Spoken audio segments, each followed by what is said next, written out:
بسم الله الرحمن الرحيم والصلاة والسلام على أشرف المرسلين. Salam alaikum, bonjour tout le monde. Aujourd'hui, on va voir ensemble une vidéo pour l'épreuve de matière traitement de signal, niveau troisième année licence en télécommunication ou bien en électronique, en automatique, quelle que soit la spécialité.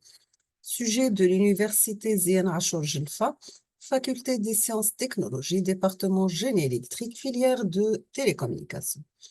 Donc, semestre 5, l'année, c'est 17 janvier 2017. La durée d'examen, c'est 1 heure et demie. On va commencer par les questions de cours. La première question, on vous demande de citer le théorème de Plancherel. Citer le théorème de Plancherel. La deuxième question, on vous demande de donner la définition d'un filtre. Donner la définition d'un filtre. Troisième question, que représente le gabarit d'un filtre? Donc, premièrement, c'était le théorème de Plancherel.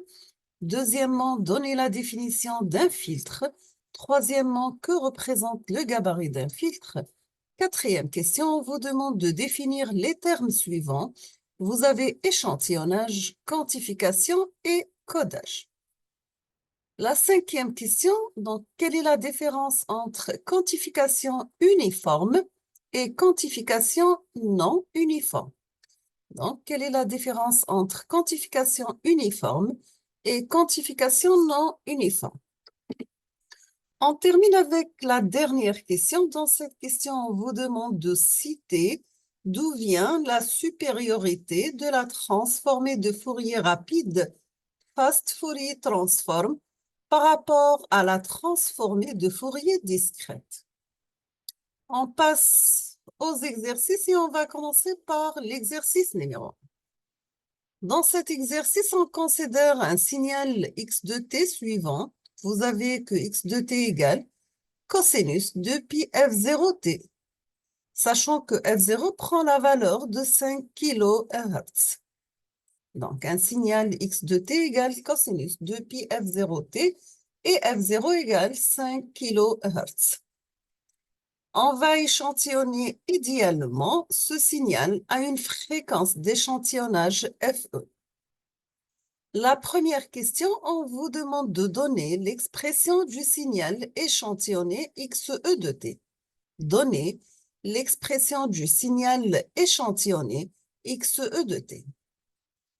Deuxième question, on vous demande de déterminer les transformés de Fourier des signaux. Le signal x de t qui est égal cosinus de pi f0t et le signal échantillonné xe de t.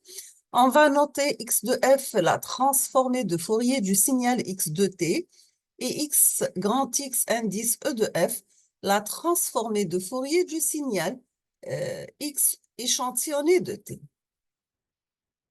La troisième question, on vous demande de représenter graphiquement la transformée de Fourier du signal échantillonné xe de f pour k égale -2, -1, 0, 1 et 2. Donc, lorsque la fréquence d'échantillonnage est égale à 40 kHz. Et lorsque vous faites les calculs pour une fréquence d'échantillonnage égale 40 kHz, et vous devez refaire les calculs avec cette deuxième fréquence d'échantillonnage qui est égale à cette fois-ci à 8 kHz. Maintenant, on va filtrer le signal XE de T à l'aide d'un filtre passe-bas idéal de fréquence de coupure FC égale la fréquence d'échantillonnage divisée par 2.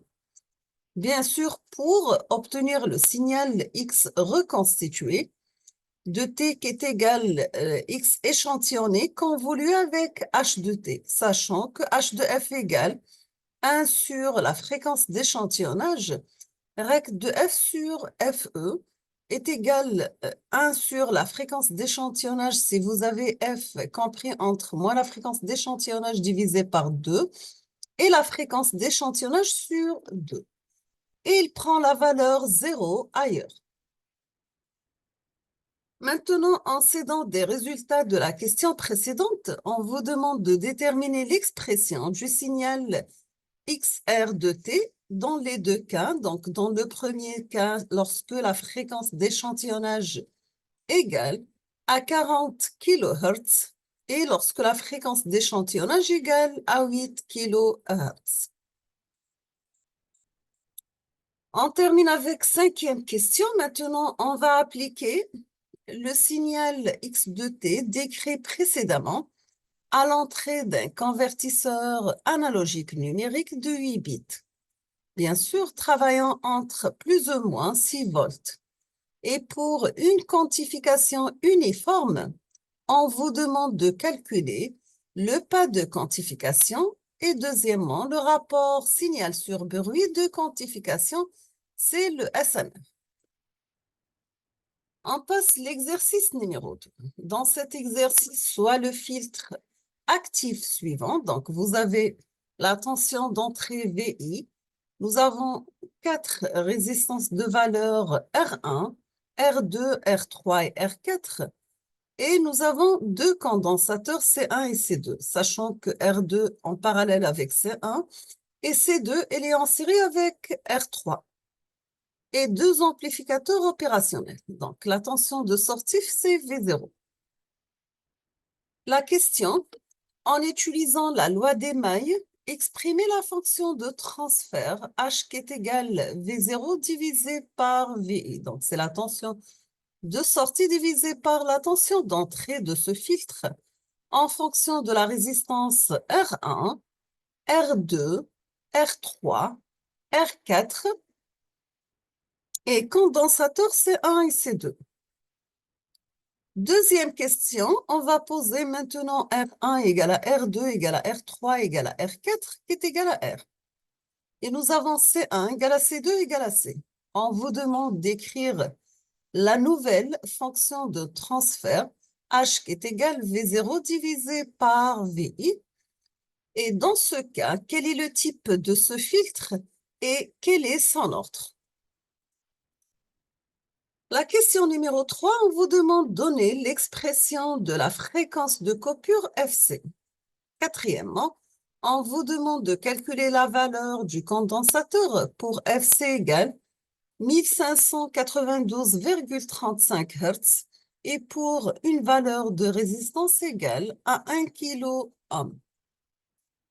On passe l'exercice numéro 3, donc soit la suite numérique x de k qui est égale à 1, moins 1, moins 1, moins 1, 4 fois moins 1 et 2 fois plus 1. Donc, vous avez 2 fois plus 1, 4 fois moins 1 et 2 fois plus 1. La première question, on vous demande de calculer le spectre de cette suite numérique en utilisant l'algorithme de la transformée de Fourier rapide FFT à entrelacement temporel. On termine avec la dernière question. Donc, pour cette question, on vous demande de tracer le module de ce spectre. D'accord? Nous sommes arrivés à la fin de cette vidéo. Je vais proposer la solution dans les prochains jours, Inch'Allah. Je vous souhaite bonne chance, beaucoup de succès et à la prochaine. Merci beaucoup.